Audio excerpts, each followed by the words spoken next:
Good morning, my dear friends. In the last class, if you just recall, we were seeing something on advantages of precious concrete. Okay, advantages we have seen. There are various advantages. In detail, we have seen it already. Okay. So now, in this class, we shall start with the disadvantages of precious concrete.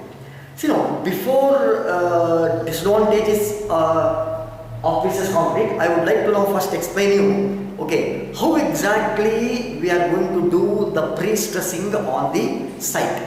As I have already said to you, okay, now, in a sense, I am going to apply a pre-compressive force to the beam. Am I right, sir? Now, in a sense, now I have already said, in a sense, I am going to apply a compressive force. I am going to apply a compressive force to the beam. Okay, when I apply the compressive force to the beam, okay, you know that tensile stresses are neutralized.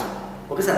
In essence, tensile stresses are going to be neutralized by these compressive forces. Am I right now? It is applying the compressive force from both the ends. Okay, this we call it as pre-compressive force. Okay, I am applying pre-compressive force, or it's also called pre-stressing. I am stressing the concrete. Okay, see now, that is one thing. So now let me explain you, before I start with this disadvantages.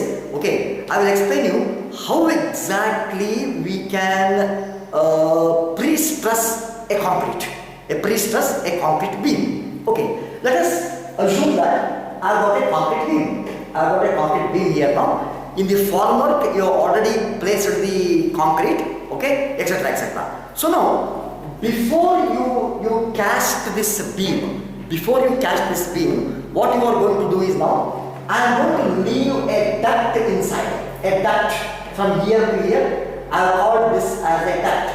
Duct means a pipe like this. Okay, I think you can see it's a pipe. Was that no? A pipe I am going to introduce inside the concrete mass. Okay, see now, this itself is a pipe. I am introducing it. Okay, a pipe is going to be introduced here, so that, what's that now? So now, after keeping a pipe, okay, I am going to concrete this entire beam.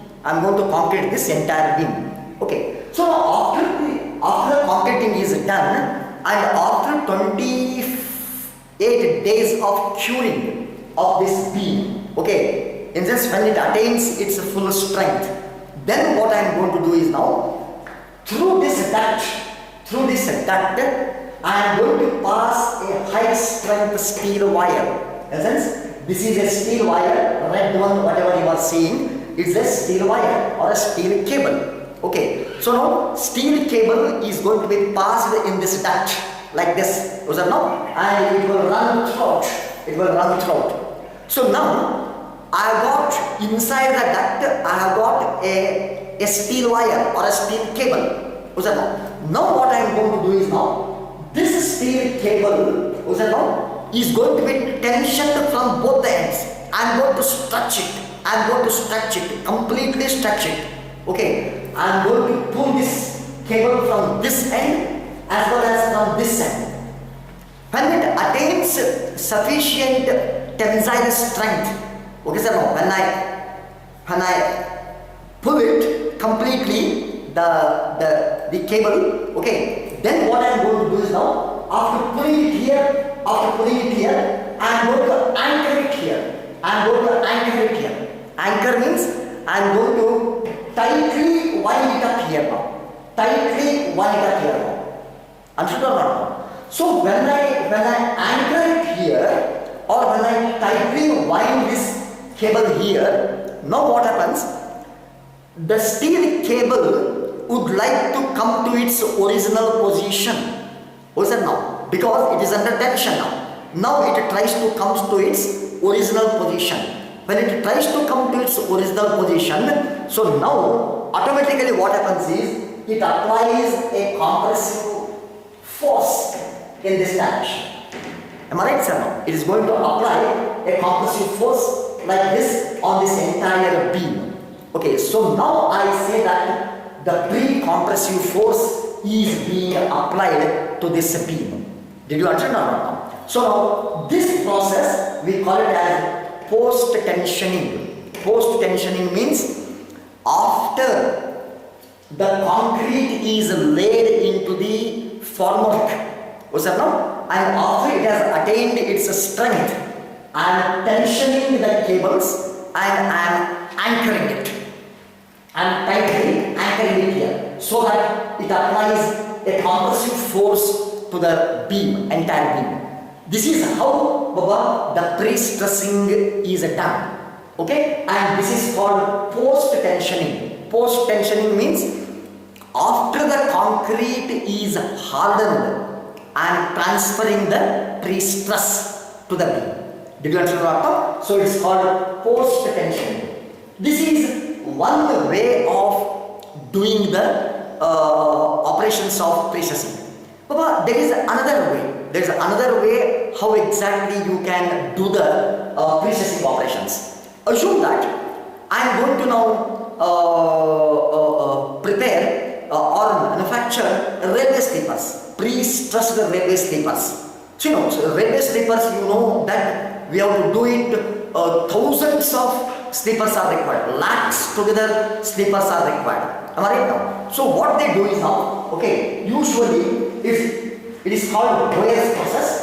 In the Boyer's process, what they do is now, there will be two abutments, strong abutments. One abutment is here, another abutment is now here. What's that now? There will be two abutments. What's that now? Very, very strong abutments will be now there. Okay, probably the distance between this and this may be 1 kilometer or say 600 meters or say 700 meters. Okay, 700 meters apart, these two abutments will be now there.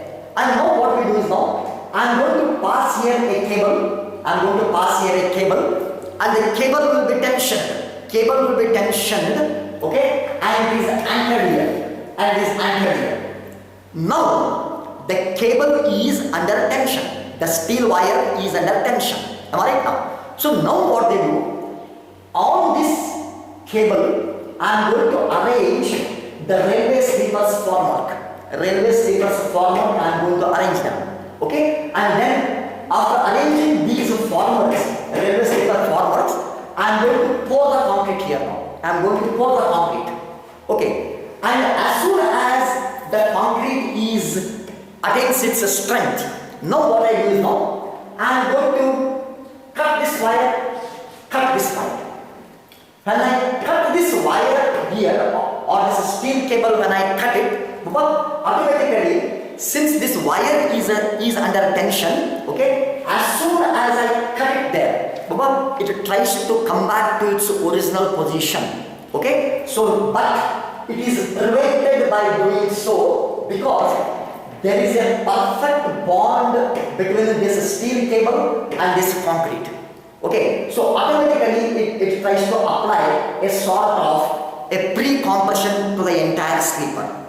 Okay, sir. So now this is called something called Hoyer's process, and this entire pre-stressing operation we call it as pre-tensioning. Pre-tensioning means I am tensioning the wires, I am pulling the wires before concreting.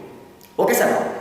Pre-tensioning is this, post-tensioning is this. Just try to understand the difference between these two. So now this process is also called Hoyer's process. What's that now? Okay, we'll stop it now. Afterwards, we'll continue.